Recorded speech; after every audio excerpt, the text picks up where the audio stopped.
적당히 해야죠. 지난번에 축복이어서 비행기 오는데.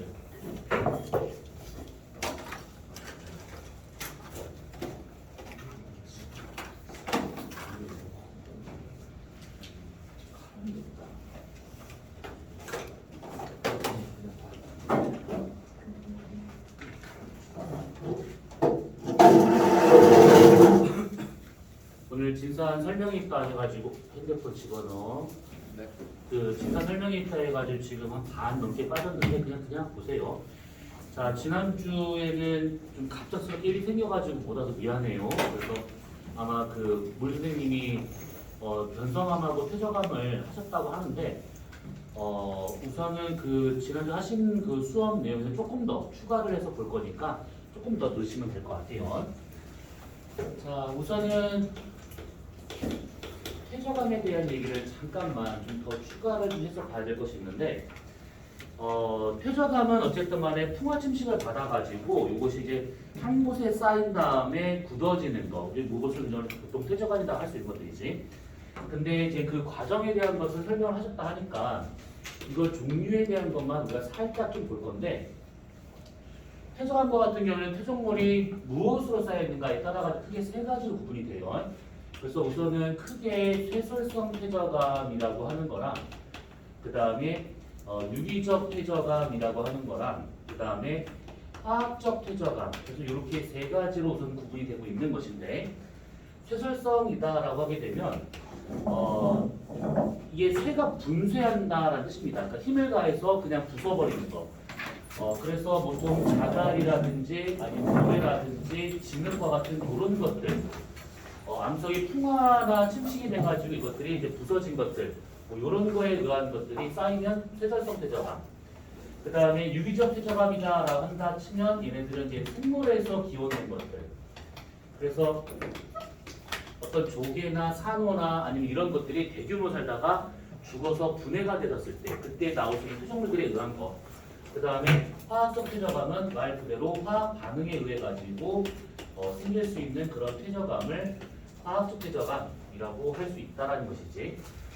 그러면 여기서 우리가 이제 한 개 한 개 이제 보자면, 우선 이 쇠설성 퇴적함이다라고 하는 것 자체는 힘을 가해서 얘네들을 이제 부쉈던 퇴적물들이 쌓여서 굳어진 거다 보니까 뭐 여러 형태가 있을 수 있습니다.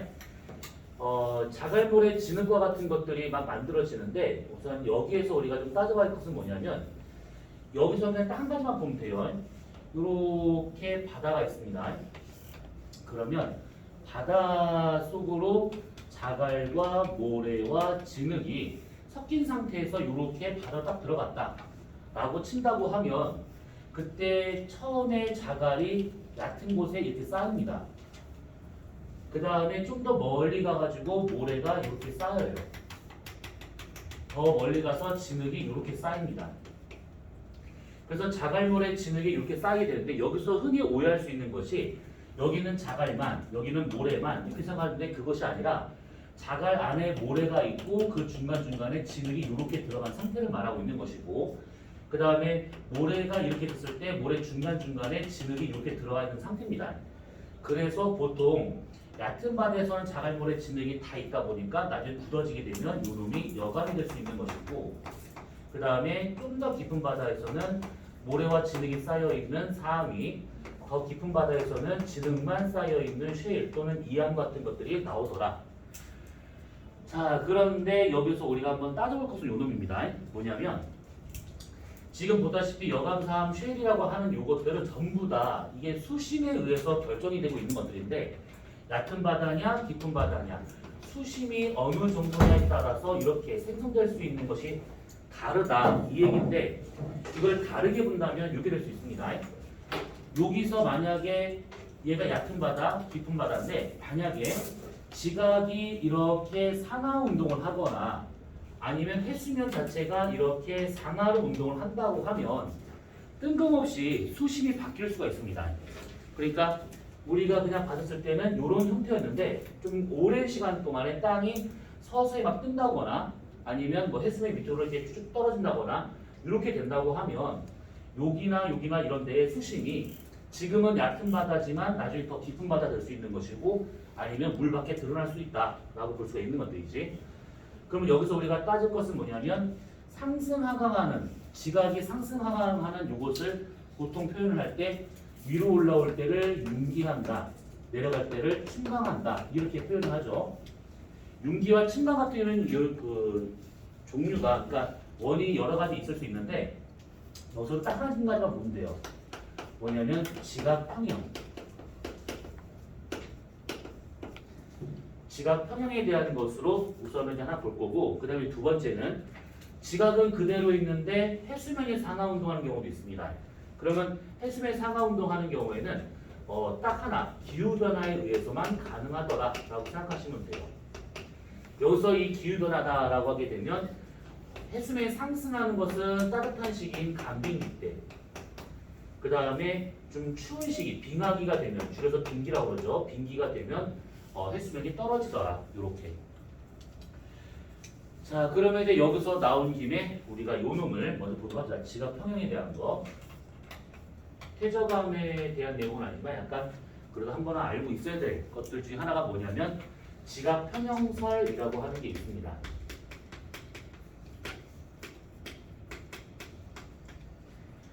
자, 지각은 맨틀 위에 둥둥 떠 있기 때문에 그 지각의 무게가 바뀌어 버린다고 하면 얘가 위로 솟구쳐 오르거나 아니면 밑으로 가라앉거나 이런 일이 벌어집니다. 그래서 얘 같은 경우에는 그 보통 그 그림을 그렸었을 때 이렇게 그림 그려지죠.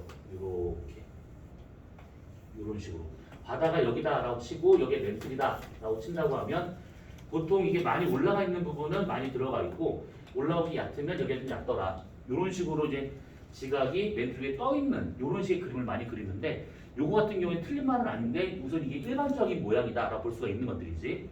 근데 이것이 아니라 이렇게 되어 있는 경우도 있습니다. 이렇게 이런 식으로.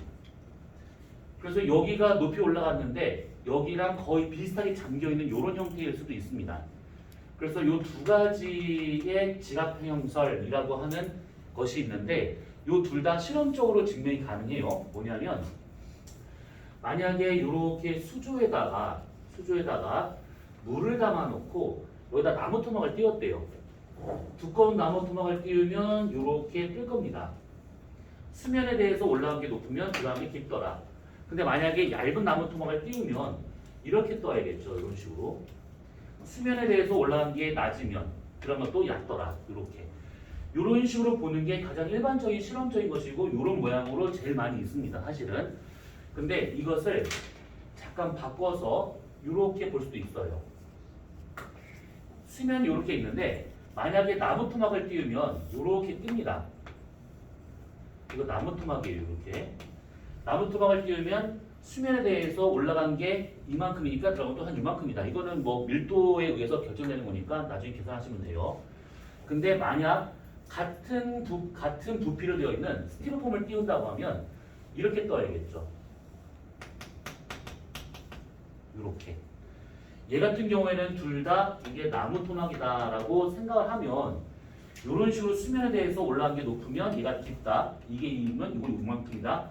되는 것인데 만약에 나무 토막과 스티로폼이라는 다른 밀도의 재질을 띄운다고 치면 올라간 게 얘보다 얕더라도 들어간 게 더 깊을 수가 있습니다.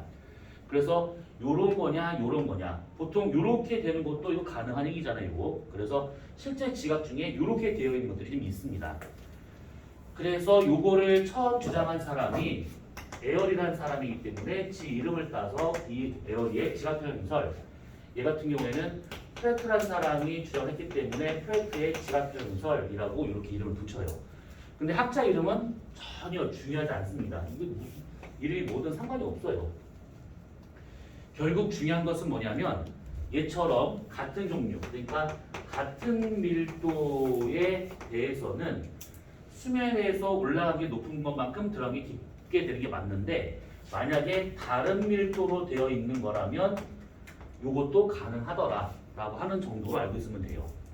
그래서 에어리의 이 이론들을 본다고 치면 대략 여기쯤을 기준으로 해가지고 여기 모금면의 깊이와 여기 모금면의 깊이는 이 지각의 두께에 따라서 결정된다라는 것이고 프레트의 이론대로 본다면 여기를 기준으로 해가지고 높이 올라가 있다 하더라도 여기나 여기나 모음의 깊이가 같을 수 있다라고 보는 것들이지. 결국 얘는 밀도가 다른 재질로 되어 있으면 이렇게 되어 있으면 가능하다 이 얘기입니다. 그래서 보통 요 대륙의 중앙부에 있는 암석의 밀도하고 대륙의 가장자리에 있는 암석의 밀도하고 비교한다 치면 여기는 밀도가 작은 편이고 여기는 밀도가 큰 편이면 이렇게 되는 게 가능하다 이 얘기입니다. 이해되지? 어려운 거 아니니까. 그러면 여기에서 간혹 이런 것들도 한번 생각을 해볼 필요가 있습니다. 뭐냐면 여기에서 받는 압력하고 이건 좀 그림이 작으니까 이걸 좀 써봅시다. 만약에 이렇게 지각이 이렇게 되어 있다. 그러면 대략 여기서 받는 압력이라 하게 되면 여기서부터 여기까지 얘가 지각이 이렇게 누르는 힘으로 설명할 수가 있는 것들이지. 그러면 여기서 쭉 옆으로 가게 되면 여기의 압력은 여기 압력과 같습니다. 이것이 마찬가지로 조금 더 옆으로 가잖아요. 압력이 같아요. 왜냐하면 평형을 유지하고 있는 거기 때문에 같은 압력으로 쭉쭉쭉 되어 있는 곳입니다. 다. 그래서 여기를 뭐라 그러냐면 요놈을 보상면이라고 이름 붙이는데 보상면이라는 이름을 우선 몰라도 되고 같은 압력으로 되어 있다 정도로만 알고 있으면 돼요.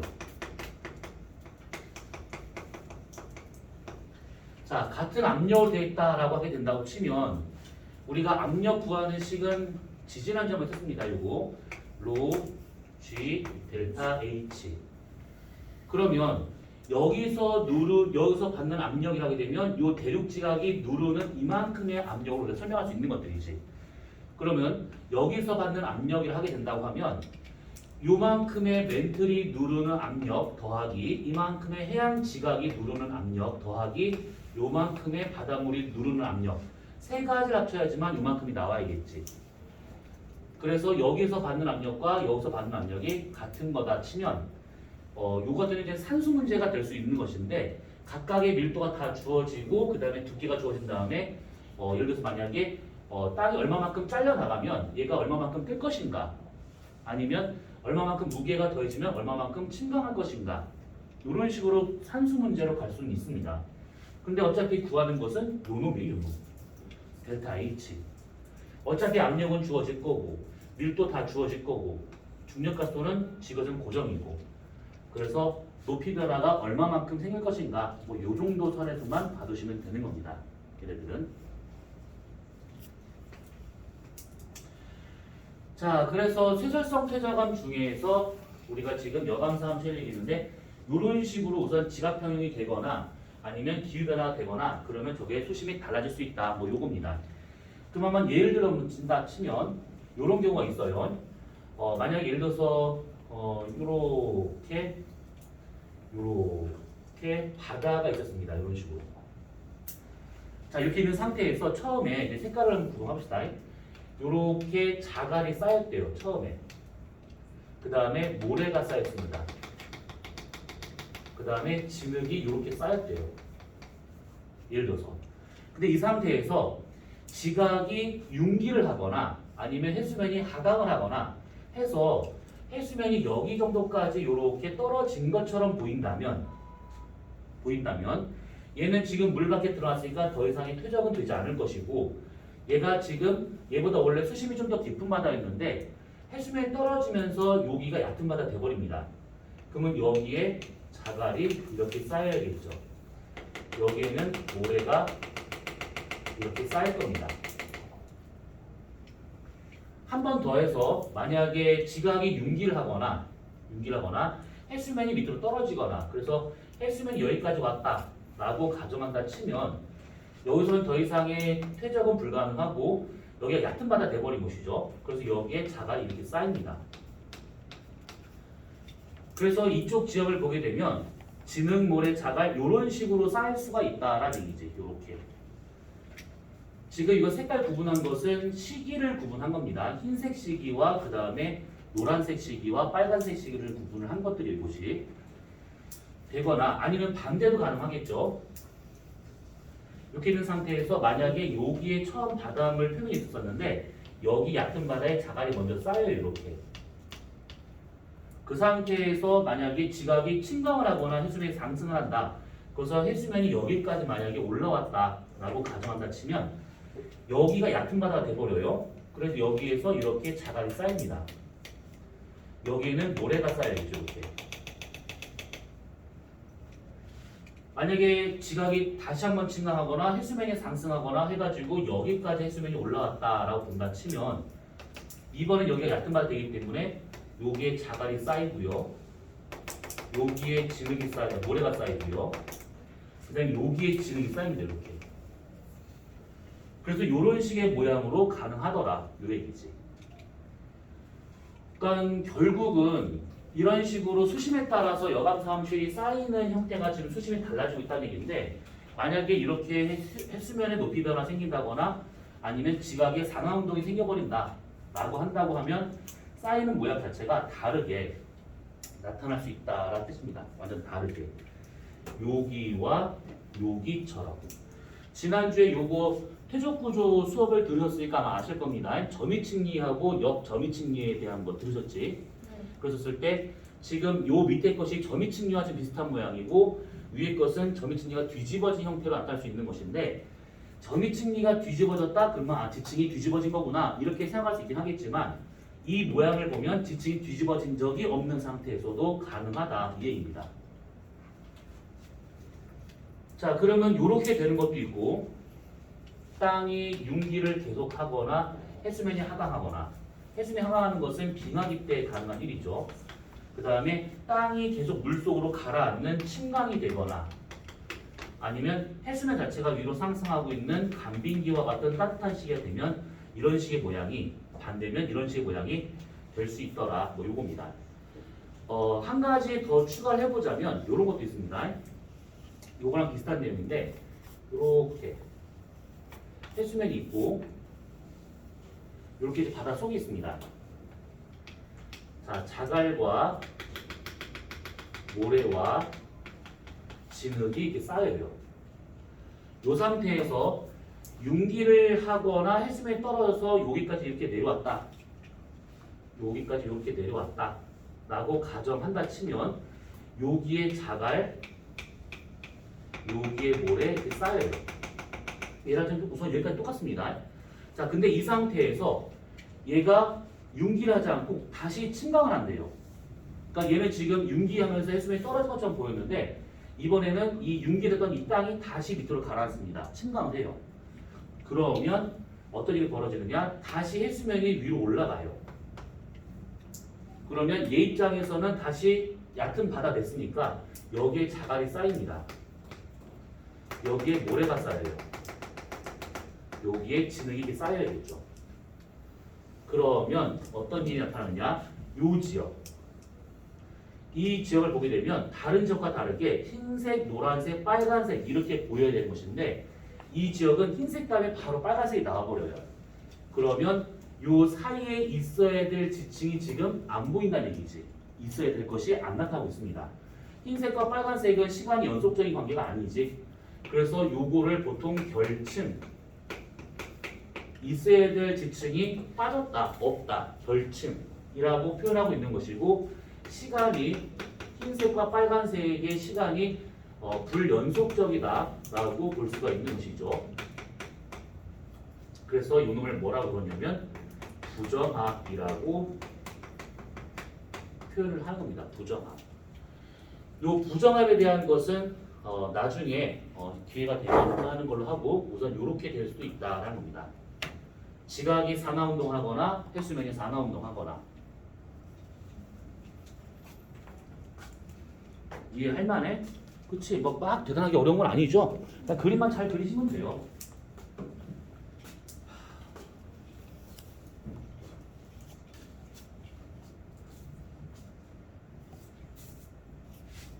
이 미친 새끼들은 괜찮은 건가? 과자 까먹으러 오신 거예요. 이 시간에 어머 이 잡것들 다 미쳤구나. 어머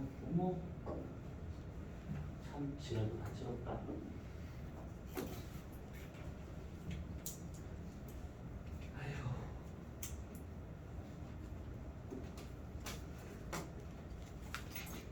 뭐 공동 구매한 거야? 공동 구매한 거야? 왜 비슷하게 계속 보이지? 다음에 선생님 저 오성명 음. 했어요. 그러면 어떤 식으로 올라오는 거예요? 그러니까 누르는 힘이 약해지게 된다고 하면 그냥 올라오는 거야, 단순하게. 그러니까 만약에 여기다 짱돌을 이렇게 올려놓잖아. 그럼 네가 무거우니까 가라앉아. 네. 짱돌을 치우면 그냥 올라오는 거야. 아 그러니까 거기서 어떤 지층이 없었을 때 가벼워지면서 위로 뜨는. 아, 네.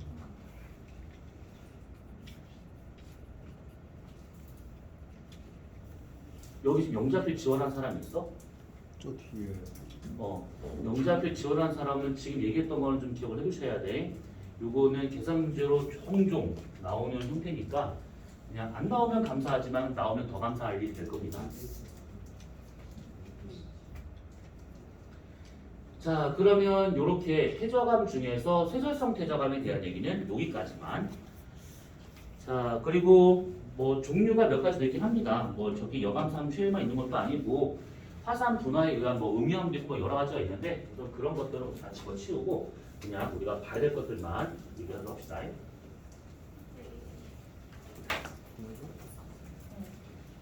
자, 그 다음에 유기적 퇴저감.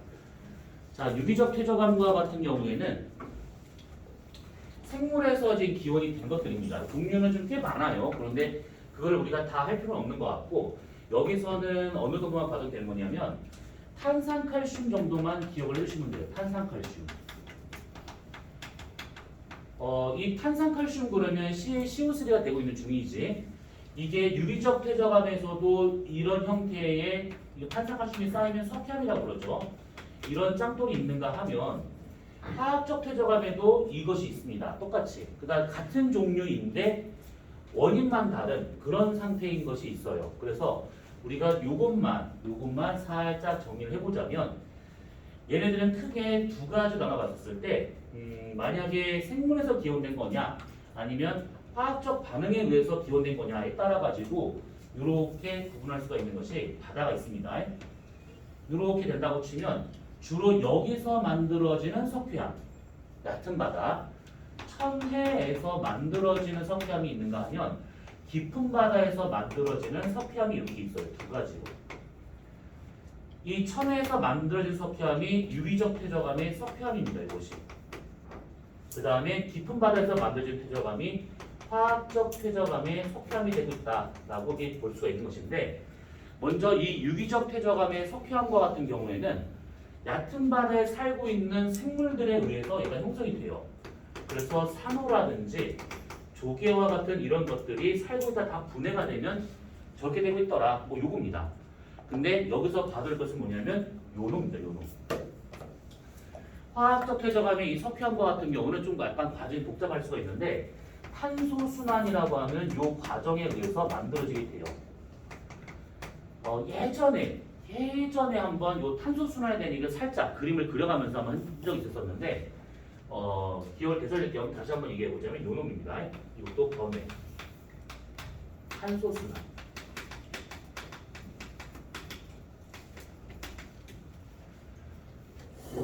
지구에서 나타나는 순환은 여러 가지가 있죠. 물순환, 탄소순환, 질소순환, 암석순환 뭐 여러 가지가 있는데 그 중에 이 탄소순환에 대한 것만 잠깐 보자면 이런 것들이에요. 우선은 이렇게 땅이 있고요. 바다가 있습니다. 이 탄소라고 하는 것이 가장 쉽게 우리가 접할 수 있는 것은 대기 중에 있는 이산화탄소가 가장 쉽게 우리가 볼 수 있는 것들이지. 이산화탄소와 같은 경우는 이런 식으로 바다에 잘 용해가 돼서 들어갑니다. 그러면 이산화탄소가 바닷물 속에 이렇게 존재하고 있는데 보통 이것을 우리가 용존 이산화탄소라고 하고 있는 것들이죠. 그 다음에 지각에서 들어오는 여러 물질들 중에 칼슘 이온이 있습니다. 우리가 지금 화학 반응식을 쓰는 것이 아니니까 그냥 이온화는 그냥 집어치도록 합시다.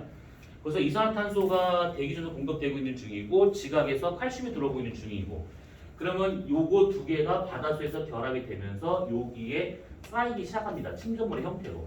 이게 지금 CaCO3 형태로 이렇게 바닥에 깔리더라. 요 얘기죠.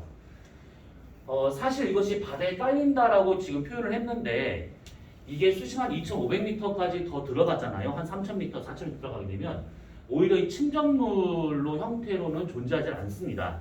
그러니까 너무 수압이 크다 보니까 이런 덩어리진 형태로 존재할 수가 없는데 아무튼 그런 한계가 있어요. 근데 뭐 그것까지 갈 필요 없고 그냥 이렇게 탄산칼슘이 바다에 깔리더라 그것만 알고 있으면 됩니다. 요것이 그대로 굳어지게 되면 아까 있던 요것이 되는 겁니다. 요게 석회암이 되고 있는 것이죠. 자, 근데 이렇게 있던 석회암들이 이 해양판이 움직이면서 이렇게 지구 내부로 들어갑니다. 섭입을 해요. 그러면 섭입을 하게 된다고 하면 얘가 지구 내부로 들어가면서 어디선가에서 이런 식으로 마그마가 생성될 수 있다 이 얘기죠. 그러면 이 생성된 마그마가 지각 균열에 따라서 빵 하고 터져요. 그러면 그게 우리가 알고 있는 화산이 되고 있는 것이죠. 그러면 이 화산에서 나오는 여러 가지 기체들 중에 이산화탄소가 있어서 다시 대기 중으로 공급을 합니다.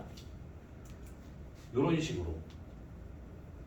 그리고 지구에는 생물이 존재하죠. 지표에 이렇게.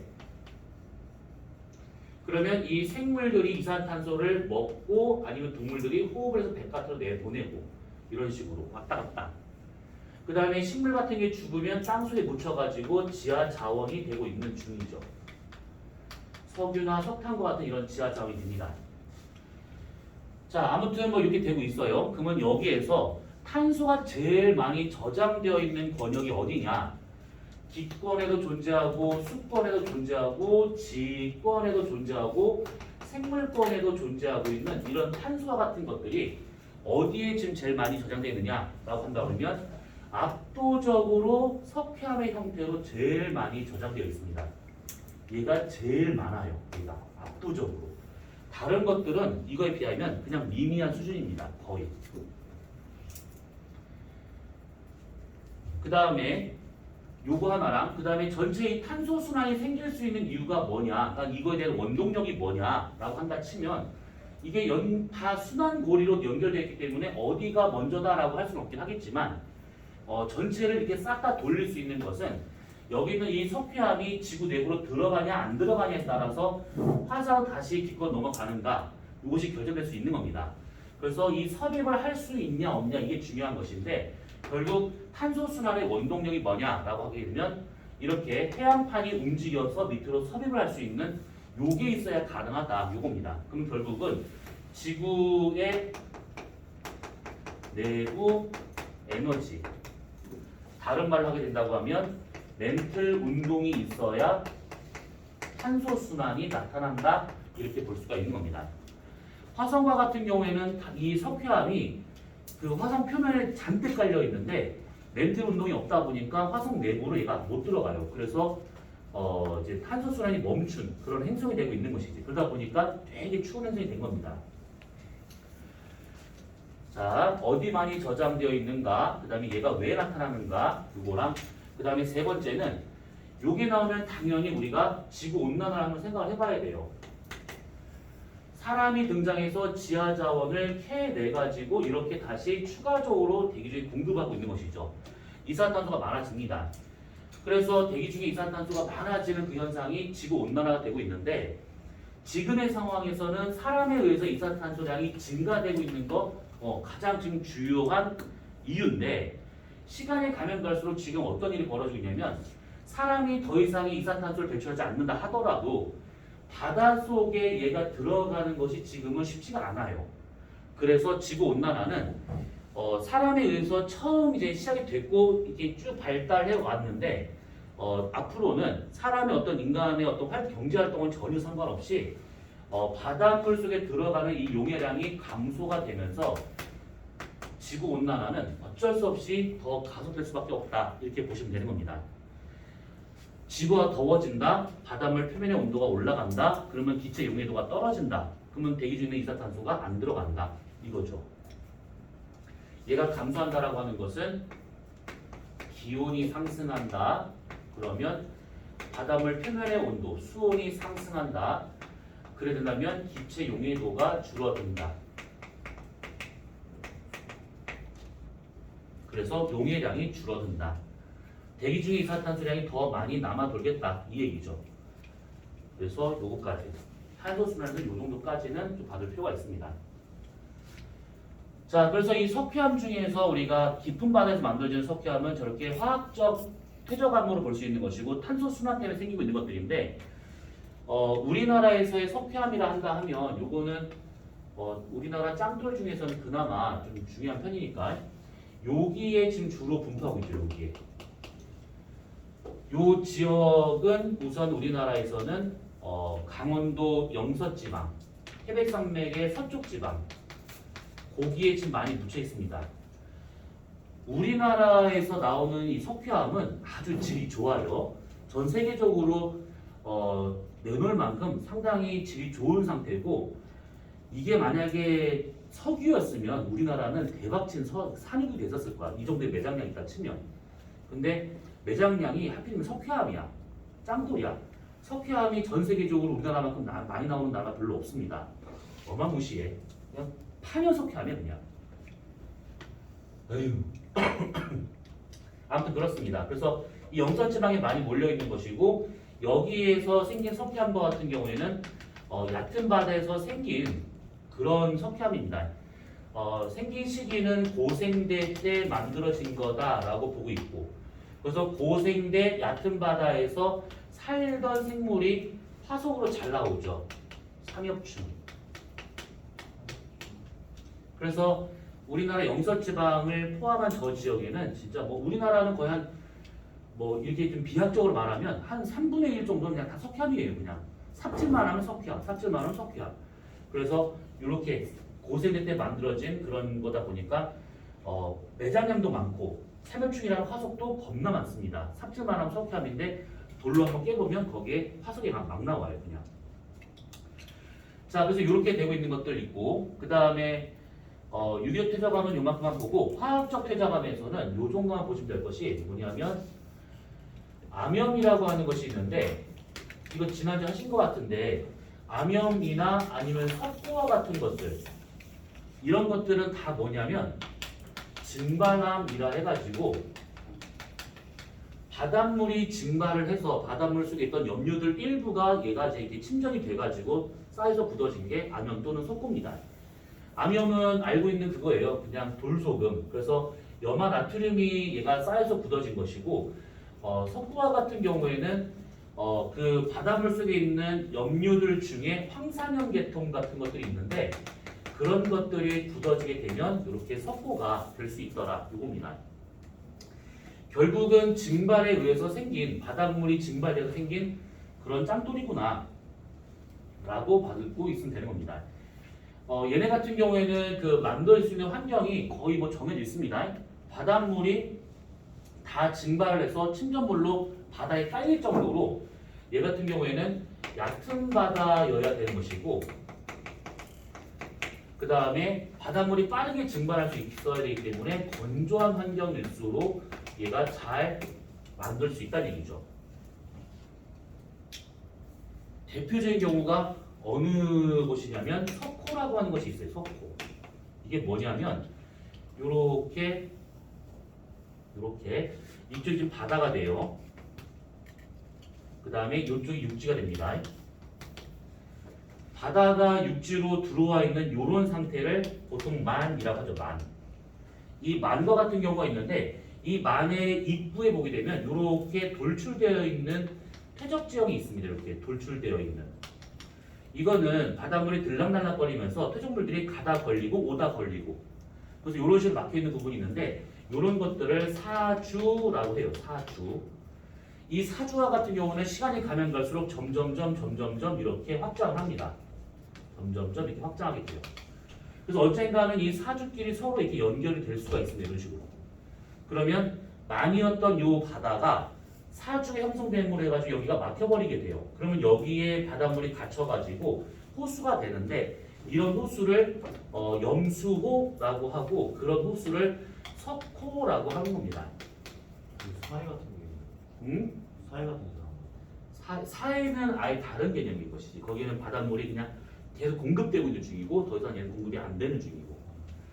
그러면 여기에 있는 이 물이 증발을 해가지고 여기에 침전물이 이렇게 요 바닥에 깔립니다. 바닥을 싹 다 증발되고 침전만 쌓여요. 이렇게.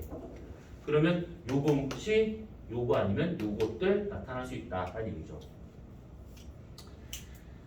자, 그러면 퇴적함 중에서 저번에 지난주에 하셨던 수업 중에서 빠진 내용들만 좀 이렇게 좀 더 추가적으로 보면 이렇게 있다라고 보시면 돼요.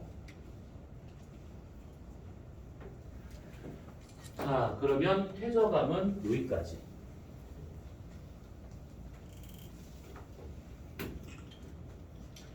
자, 그 다음에 변성함.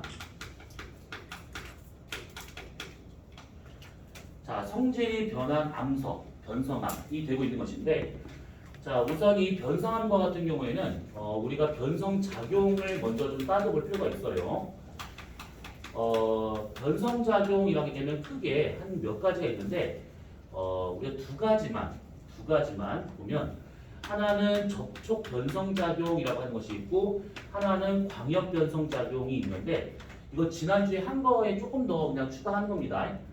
접촉 변성작용은 말 그대로 접촉, 맞닿고 있었을 때의 변성이고, 광역은 넓은 지역에 생길 수 있는 그런 변성작용이에요. 접촉 변성작용은 보통 마그마라든지 아니면 용암이라든지 이렇게 좀 뜨거운 애들과 접촉을 해서 생길 수 있는 변성이다 보니까 같은 말로 이것을 열 변성작용이라고 합니다. 열 변성작용. 그 다음에 광역 변성작용은 넓은 지역에서 생길 수 있는 변성인데 마그마가 아무리 대규모 간입을 해도 이게 넓은 지역 같은 건 불가능합니다. 그래서 보통은 판이 서로 충돌하는 곳, 그런 데서 나타날 수 있는 넓은 지역, 판 경계에서 볼 수 있는 거다 보니까 판이 충돌한다. 결국은 압력을 받고 있는 변성작용이구나 라고 해서 압력 변성작용이라고도 합니다. 이것을. 자, 그래서 이렇게 접촉과 광역을 나눈다 치면 그때 이 접촉 변성작용이 됐었을 때 특징은 결정이 다시 만들어진다는 게 중요한 것인데 재결정화 작용을 하게 되는데 이게 뭐냐면 원래 있던 암석의 일부가 녹았다 다시 굳어집니다. 그러면 원래 있던 암석의 결정이 요만했다라고 친다고 하면 일부는 녹았고 일부는 안 녹았기 때문에 녹은 물질들이 안 녹은 결정에 달라붙어요. 그래서 작은 결정이었던 것이 이렇게 열변성을 받으면 다시 결정이 커지면서 더 큰 상태의 결정으로 나오더라라는 겁니다. 그래서 재결정화 작용을 다른 말로 조립질화 작용이라고 하는데 원래 암석에 비해서 결정이 크구나라고 보시면 되는 겁니다. 특히 열변성을 받으면 조립질화 되는 것도 하나의 특징이지만 그 전에 어떤 입자 사이사이에 빈 공간이 있었던 것이 한번 녹았다 굳어지면서 그 틈을 다 메꿔버립니다. 그래서 이런 접촉 변성을 받으려면 조립질화 되는 것도 하나의 특징이지만 조직 상태가 상당히 치밀해지고 빈틈이 없고 빈틈이 없다 보니까 단단해지는 이것이 일반적으로 열변성을 받았을 때 주로 볼 수 있는 특징이다. 뭐 이렇게 생각하시면 돼요. 그 다음에 판 충돌에 의한 압력 변성이 된다라고 한다 치면 얘네들은 꽉 누르는 거잖아요. 그래서 여기서 볼 수 있는 가장 대표적인 것이 줄무늬 구조인 염리가 나타난다 이 얘기지. 그래서 이 염리는 그 지난주 수업하신 걸 봤더니 웬만하면 다 이해하신 것 같은데 편암에서 나오면 편리라 하게 되고 편마암에서 나오면 편마리 또는 편마부조라고 이렇게 말합니다. 그래서 이거 다 합쳐가지고 변성함에서 볼 수 있는 압력 변성에 의해서 나타날 수 있는 그런 줄무늬를 그냥 염리라고 이게 퉁쳐서 얘기한다 생각하시면 돼요. 자, 그러면 요거 두 가지를 토대로 해가지고 온도와 그 다음에 깊이라고 하게 되면 요거 압력으로 봐도 상관이 없겠죠. 이렇게. 자, 지구 내부의 환경 곡선이 이렇게 나타납니다. 여기 나와 있는 요것은 지구 내부의 실제 환경이다라는 얘기죠. 이게 몇 번 그렸던 그 그래프입니다. 그러면 주로 어디에서 어떤 일이 벌어지는가를 친다 그러면 여기에서 주로 볼 수 있는 것이 속성작용. 속성작용이 뭐지?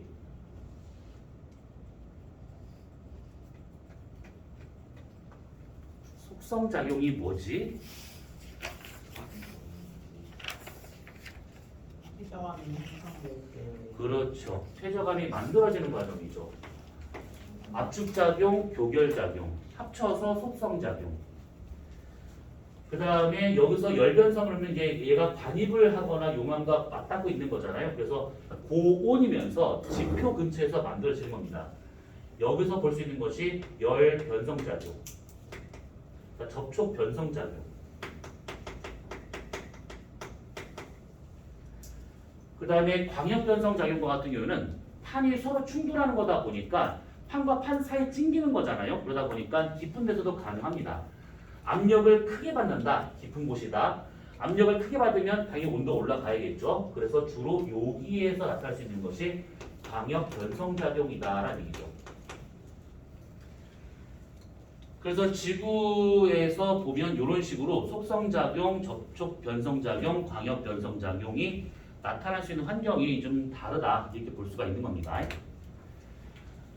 그러면 이 변성함에서 종류만 잠깐만 얘기를 하고 잠깐 쉬었다 하도록 합시다.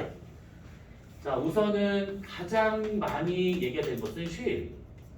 이 쉐일과 같은 경우에는 두 가지로 우리가 나눠서 봐야 되는데, 하나는 열변성 작용을 받는다. 그럼 얘는 홈펠스라고 하는 이 조직이 나옵니다. 짱돌 이름이에요. 홈펠스. 원래 그 쉐일은 진흙으로 굳어진 거기 때문에 그 진흙 입자 사이사이 빈 공간이 잘 안 보입니다. 공급 자체가. 그런데 열변성을 받으면 조직이 상당히 조밀해지고 그 다음에 치밀, 그 다음에 단단해지다 보니까 더 단단한 상태에서 더 무거운 그런 짱돌이 나타나게 되는데 그것을 홈펠스라고 하게 돼요. 얘가 만약에 압력 변성을 받았다. 그러면 제일 처음에 쉐일이 꽉 누른다. 제일 처음에 뭐가 나오냐면 전파람이 나옵니다. 이 전파람이 더 눌린다. 그러면 천매암이 나와요. 요게 좀 더 눌리면 편암이 나오게 되고요. 더 눌리면 편마암이 나오고요. 더 눌리면 혼성암이 나옵니다. 더 눌리잖아요? 그냥 마그마 돼요. 그때는. 여기서 말한 이 혼성암이라고 하는 것은 쉐일이 압력을 받으면 변성암이 되잖아요. 그래서 그 변성암에다가 너무 큰 압력을 받다 보니까 일부가 녹아버립니다. 그래서 화성암이 섞여 있는 이 상태를 혼성암이라고 하고 있는데 여기까지만 가도 암석은 거의 녹는 직전이다라고 생각하시면 되는 겁니다. 그리고 여기서 일로 가면 갈수록 압력을 더 많이 받은 거기 때문에 줄무늬 자체가, 그러니까 염리 있죠, 염리. 이 염리 자체가 이쪽으로 가면 갈수록 상당히 뚜렷하다 이렇게 볼 수가 있는 것이지. 편리보다는 편마리가 훨씬 더 뚜렷합니다. 그리고 혼성암에서 나올 수 있는 것 중에서 편마리보다 더 뚜렷하게 나오는 것이 안구상 구조라고 하는 것이 있는데, 안구는 이 눈알을 말하는 눈알, 그래서 눈알처럼 생겨있는 그런 구조가 생길 수 있는 것들인데 아무튼 줄무늬가 더 뚜렷하다 이렇게 보시면 돼요. 그 다음에 삼이 변성이 된다고 하면 얘는 규암이 나오게 되는 것이고, 여기서 이 규 고체지구에서 규라는 단어가 계속 많이 나올 수 있는 것인데 뭐 규산이라든지 아무튼 많이 있습니다. 요 규라고 되어 있는 것은 SiO2를 말하고 있는 거이고 석영을 의미하고 있는 석영. 그래서 삼을 구성하고 있는, 그러니까 모래 알갱이를 구성하고 있는 것들 중에서 석영 성분, 유리 성분이 녹는점이 낮아가지고 압력을 조금만 받으면 얘네가 먼저 녹아버립니다.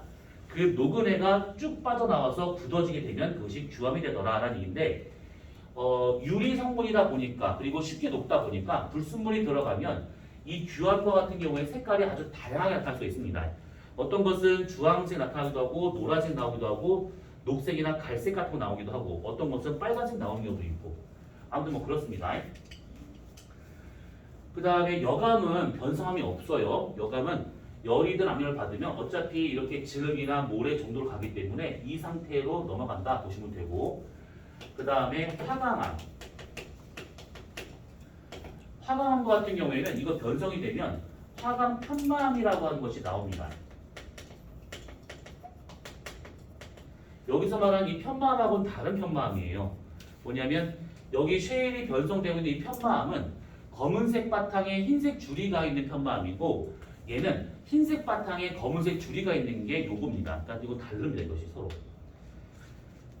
그 다음에 현무암과 같은 경우가 만약에 변성이 되었다. 그러면 얘는 처음에 녹색 현암이라고 하는 것이 나오게 되고 더 변성이 되면 각성암이 나옵니다. 이렇게 퇴적암에서 하나 빼먹었네. 석회암. 비싼 짱돌 나오죠? 대리암. 보통 대리석이라 하는 그 암석입니다.